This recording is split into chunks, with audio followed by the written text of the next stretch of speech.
Was there anything you wanted to ask or that we didn't No, get to? no. I or- mean, all in all, I asked the question I wanted to ask, which is like literally like, how do I look at this? And then this, I could use this as an opportunity to go wield a ton of power at my church, right? Like I could go and like, I'm like, I see this and I see this and that's not. And I love that we got to the point where it's like, no, this is telling you to be self-reflective. Look at what you, like before you go out, look at yourself, because all in all, like you'll find out there's a ton of work that you just have to do on your own, right? And then if everybody is looking at it like that, but there are going to be people that if they hear this, they're like, yeah, this is something we're like, how we as a church are handling something is actually very wrong, right? It is, yeah, and I think how we as a church are handling things is very, like, it's very public now. Right. People will know. Oh, and I mean, I just think there is a lot of content right now, probably on the people who watch this. Your discovery content is a lot of people judging other ministries and other pastors. Oh, yeah.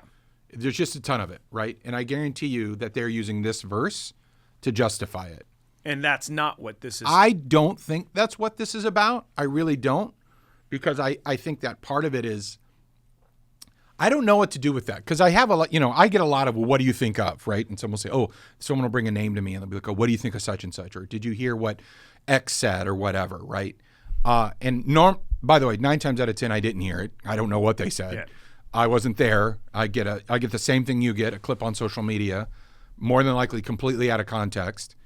But it just shows me that there is this content industry based entirely on gotcha, like exposing people and their false ministry and their false prophecy. And it's just so weird to me. Because it gets watched. I mean, it's like literally the easiest content to make. I mean, CoffeeZilla, there are people who, they do it for everything. Like, they just want to oust people. Again, it's why the Hillsong documentary, it's why the Fire Festival, it's why you name it. I mean, it's literally... It's literally why people will stop and watch a dumpster burning. Exactly. They will actually do that. Yeah, because they're just like, it's like for some, people just like to watch fail. People just like to know that it's almost like it ignites some self-righteousness. Like, that's not me, right? And it makes them feel better about themselves. But in that same way, when you do this passage with that attitude, you're doing exactly the same thing. Yeah. You're saying, I'm better than you, so I get to judge. They're saying, Paul, we're better than you, so we don't have to receive your judgment. When I go on that route, I'm saying, I'm better than you, so I get to judge you. And Paul is saying, no, evaluate, discern, pay attention. But do it redemptively, do it out of the love of the community. There's all these qualifications that he throws in there that a lot of people know. Am I posting this video so that this person's ministry will be redeemed? I don't even know this person. Why would I attack their ministry? I don't know them. I can't redeem their ministry. And that was the part that I was trying to get, which was very important, is like, you have to look at the motivations behind why he's doing this. He's not doing this out of malice or hate for this person. Right. He actually says that. Leave the leaven of malice and evil behind. So even if your judgment is filled with malice and evil, it's still leaven. It's still screwing up the whole loaf. Bad. Like, you have to, like, we're literally doing this because this person needs this in a way of love so they can begin the healing process. They have to, like, it's just like when you did with your kid. It's like, I need you to go make these mistakes because you making these mistakes is going to be the best thing for you. You know, it's interesting though, because I have also been challenged. This is just something I kind of have to process, because I've also been challenged as, hey, there is a lot of crazy stuff out there that's deceiving Christians and drawing them away. You should say something. And Paul also does that. He calls out people's names. He names names. Like in Romans, in Timothy, he is naming names. And he's saying this person, that person.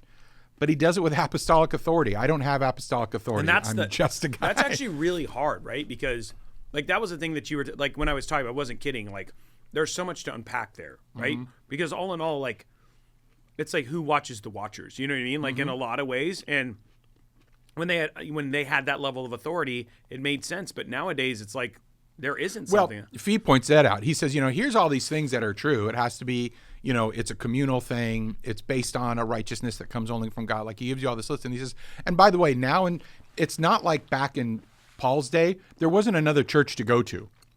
When he wrote this to Corinthians, when they said you're not allowed to fellowship, there were no other Christians. Right. Now, if we say, hey, you need to be expelled from our body, they'll be like, oh, great, I'll just go down the road. I'll go find another church and not tell them what's going on. Right. And that's one of the nuance. That's why you can't draw a straight line necessarily between some of these passages, like in terms of specific outcomes and modern context. You have to say, well, the idea that you could truly expel someone from a local community of believers does not exist anymore. Yeah. Because they will just go find They'll find a local group that, or they'll just go online. Yeah, or they'll. So they will go. So there's so many more options. Dude, which still, I don't know still what attending the church because they're just going into church online. Yeah, or they go to another campus. Right. You know, I mean that's a very real thing. Oh, I just went to another campus, and that's a whole other discussion. But in terms of drawing the straight line, which is why we need better interpretive tools to say, okay, what lines can, as I talk about sometimes when I teach on how to read the Bible, what stays there, what do I bring back? And so having those passages understood. Yeah, and that's the kind of the stuff that I was trying to get to is like trying to sit there and say like as much as so many times like you'll have these righteous anger moments, but you have to look at the underlying like why they were doing what they were doing, right? Yeah. Like, and that's the thing. And like so much of it is like if it's not out of love, right? Like it's it's the whole thing, without love. Right. And people will want to claim, well, I'm just doing what Paul said. Yeah, but you don't have Paul's martyrdom resume. You've never been persecuted. Like I don't try to flex well, Paul did it so I can. I'm not going to buy that.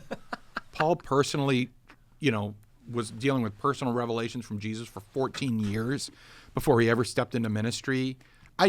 He was already a genius in rabbinical law and probably early Stoic philosophy. Like Paul was already a genius.